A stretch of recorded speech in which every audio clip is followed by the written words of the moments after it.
in Barton's Rest, a sleepy town off the highway. Mandy, a bartender at the Hollow Oak, was closing up for the night. The neon open sign flickered, its hum blending with the buzz of an old ceiling fan. She glanced at the clock, 12:43 a.m. Only a few minutes left before she could lock the doors. The bar was empty, save for a lone man in the far corner nursing a whiskey. He'd been there for hours, his face obscured by the brim of a weathered cowboy hat. Mandy had tried to strike up a conversation earlier, but his answers were clipped, almost mechanical. She gave up, chalking him up as another drifter passing through town. "Last call," Mandy called out, her voice echoing in the empty room. The man didn't respond. Instead, he tilted his head ever so slightly, his dark eyes catching the faint light. Mandy felt a shiver crawl up her spine. "Hey, buddy, you good?" Slowly, he stood, his movements deliberate, almost unnatural. He reached into his coat, and Mandy instinctively tensed, her hand sliding under the counter toward the baseball bat she kept there. "Relax," he said, his voice low and gravelly. He pulled out an old photograph and slid it across the bar. Mandy hesitated before picking it up. The edges were worn, the black and white image faded. It showed a group of people sitting in a booth.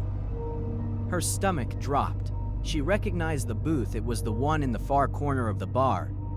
The same booth the man had been sitting in all night. "Do you know them?" the man asked, his gaze piercing.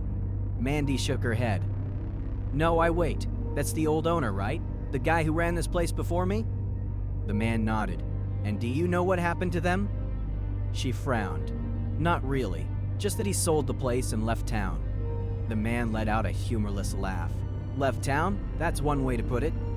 Before Mandy could ask what he meant, the lights flickered. The hum of the ceiling fan stopped, plunging the bar into an oppressive silence. The man leaned closer. "You should have left when you had the chance." Mandy's heart raced as the photograph in her hand began to change. The people in the image shifted, their smiles twisting into grimaces, their eyes blackened, mouths frozen in silent scream. "What the hell?" she whispered, dropping the picture. The man grinned, revealing teeth too sharp, too many. His voice deepened, echoing in her skull. "They didn't leave, and neither will you." The bar doors slammed shut, the neon sign outside blinking open one last time before the bulbs burst. Mandy's scream was swallowed by the dark, and the only sound left was the clinking of a glass in the far corner. The Hollow Oak would be open again tomorrow, and the man in the hat would still be waiting. 4-0. Here is the second story. The Regular. The Rusty Lantern was the kind of bar you stumbled into on a bad night and never wanted to revisit. Its creaking stools, flickering neon sign, and faint smell of mildew gave it an air of quiet desperation. Maddie, the bartender, had worked there for 5 years, enduring its quirks and its patrons, especially the regulars. One regular stood out. Every night at precisely 11:15 p.m., he'd shuffle in. An older man with a weathered face, always dressed in a dark coat and scarf no matter the season. He'd sit in the same stool at the end of the bar and order a whiskey neat. His name was Will, and though he didn't talk much, he tipped well and never caused trouble. But there was something off about Will. Maddie couldn't put her finger on it. Maybe it was the way his eyes seemed too bright for his tired face, or the faint smell of damp earth that clung to him. "Long night?" he asked one evening, breaking his usual silence. Maddie jumped, startled by his gravelly voice. "Yeah, it's been quiet, though." Will smiled faintly, his teeth too white in the dim bar light. "Quiet's good. Keeps the bad things out." Maddie laughed nervously. "What bad thing?" Will sipped his whiskey, his gaze fixed on her. "You know, the things that creep in when nobody's looking." Maddie tried to shake off the unease his words caused, but the air in the bar felt heavier after that. The next night, Will didn't show up at 11:15. Maddie noticed immediately. She kept glancing at the door, half expecting him to walk in. By midnight, she told herself it was none of her business. People have lives, after all. At 12:05 a.m., the power went out. The bar plunged into darkness, the hum of the refrigerator and the neon sign silenced. Maddie cursed under her breath, fumbling for her phone to use as a flashlight. A sharp knock at the door made her jump. "Sorry, we're closed," she called, but the knocking continued louder this time. Her heart thudded in her chest as she approached the door. Peering through the small window, she saw nothing but blackness. No streetlights, no cars, just an empty void beyond the glass. And then she saw him. Will, standing in the middle of the street, his face pale and his eyes wide with terror. He was mouthing something, but no sound came out. "Will," Maddie whispered. She unlocked the door and stepped outside, the cold night air biting at her skin. The second she stepped off the threshold, Will's expression shifted to something else: relief, gratitude, and then he was gone. Maddie froze. Not gone as in he'd run off. Gone as in he'd vanished into thin air. Behind her, the bar door slammed shut. Maddie spun around, but the lights inside were back on. Her breath caught in her throat when she saw someone sitting in Will's stool at the end of the bar, their back to her. She didn't go back inside. She never went back. The rusty lantern still stands. The locals say the lights flicker every night at 11:15. And if you sit at the end of the bar, you might feel a tap on your shoulder, but no one will be there. Here is the third story. The bar's last drink. The Black Anchor was one of those bars you'd only find if you were lost.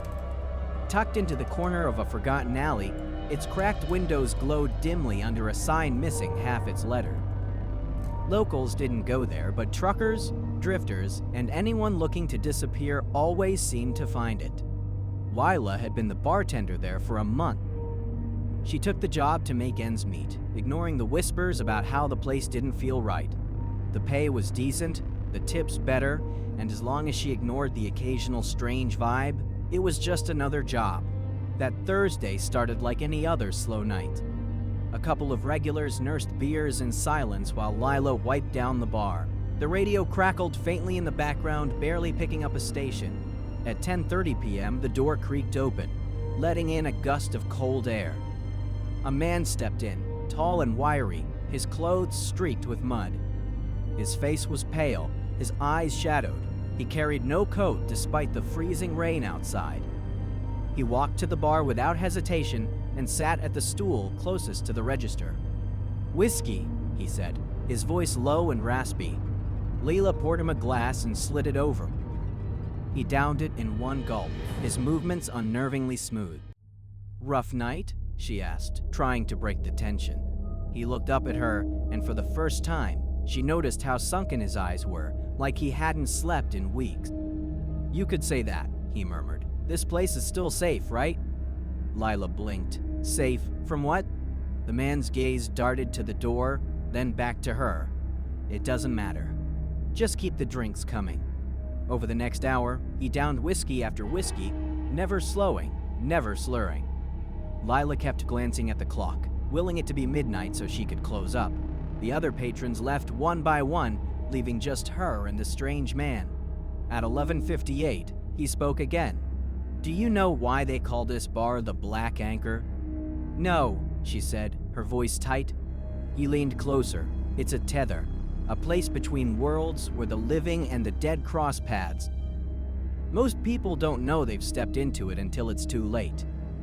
Lila laughed nervously. "That's a hell of a story."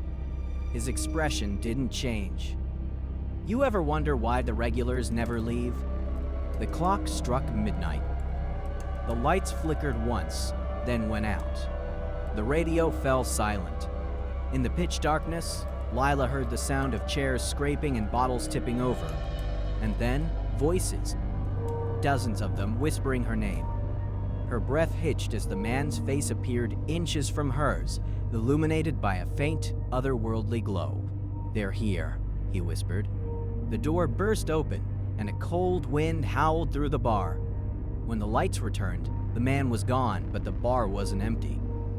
The stools were full, each seat occupied by a figure shrouded in shadow. Their faces were blurred, their eyes glowing faintly. And they were all staring at her. Lila never made it out of the Black Anchor. The next bartender came a week later, drawn by the same help wanted ad. No one warned her. They never did. For